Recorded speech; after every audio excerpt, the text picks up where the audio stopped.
can also, decide like every Sunday from 3 to 4, every Monday from, like an hour a week, 30 minutes a week, 15 minutes a week, where you create like a sacred time that's between you and you, that you sit, whether you have a little altar or a book, something that puts a container around, I am going to actively grieve something, I don't know, to actively invite some feelings or go after some feelings that aren't always readily available. And during this time, I'm going to think about the young one in me. I'm going to think about who I love. I'm going to think about what I love about myself. I'm going to think about just the loss that I don't have clarity around this issue. Grieve that there would ever be fear, um, period, or that I would feel fearful, whatever it is for you, where you don't know what's going to happen in your relationship, and you haven't made a decision yet, and you don't want to fall into the trap of merging your desire with your decision and thinking about them both at the same time. Even if you can keep them separate and they're two separate things, you still don't want to think about them at the same time. And so to know that you're going to really get clear on what your desire is, not knowing that your decision will likely be different, but knowing you don't know your decision. Because when you do that, what you keep active is something that gets in the way. Because when you are clear, and let's say, you wanted to have been a mom, or you want to be a mom, and you understand where that comes from, and it can live on its own and you can let it go.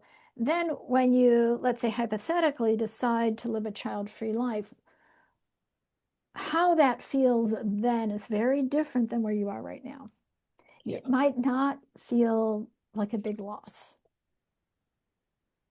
You don't want to project that onto the future, because you don't know, because then it might be like, I'm good to go. I'm really clear on what's important to me in my life, and this is what I want. And so I hope that's clear, is that just, you're not there yet. And there's plenty of things to grieve about without even thinking about that. So I hope that helps. That makes sense. Yeah, thank you. Keep it a little separate. Great. All right, Kate. Hi. I guess I just wanted to ask, and kind of what you were just saying with Ariel was help, like maybe a model. I guess I just kind of, like I started to talk, you know, 10 minutes ago or whatever it was around like doing inner child work in a, and I guess, I've done it through writing, I've done it through like guided visualization. Are there ways or structures that you would recommend to do that? You know, so I'm going to ask you to write something down so you can email me, because I won't remember what I'm about to tell you, which is, yes, there is a grief program that is short, and I can't think of the name of it, and I have all the information about it, but I can't think of the name of it. So email me. So one thing is just to do some very focused grief work in a structured way, and it might be similar to stuff you've done before, but it might be different enough that would be helpful. And people are trained in this method, and you can find them everywhere. And sometimes it's done in a group setting, sometimes it's done one-on-one. So email me about that, because right now I cannot think of the name of it. Okay. Thank you. And the other thing is to continue in what you have done and maybe add a new element, in terms of like specifically with your mother, to have an altar. I know you have that photograph that you described, but to specifically connect with your mother, with pictures and spend, 15 minutes a week talking to her and just saying, I could use your help right now. I really need your help um, to help me move on and see what else this grief is about. There's still some grief with you dying. Um, not thrilled you did that. And maybe, you can help me think about, what else.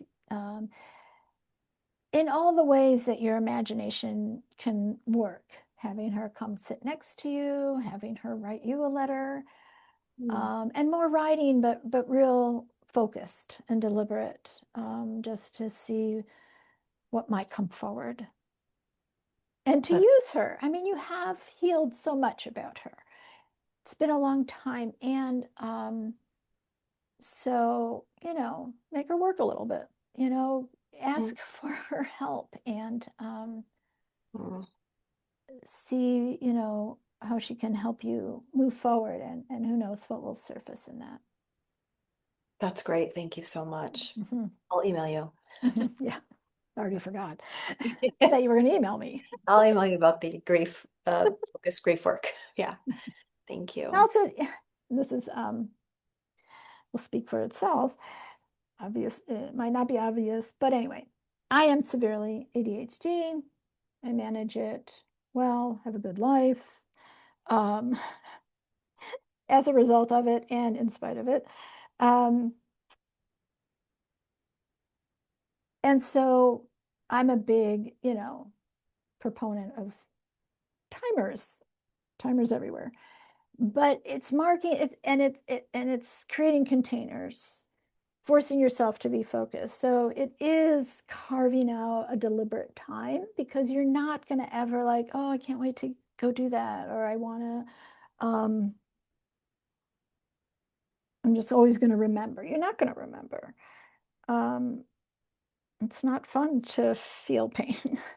And so to just know that even if you spend that time staring into space, the time doesn't change. And it doesn't have to be hours.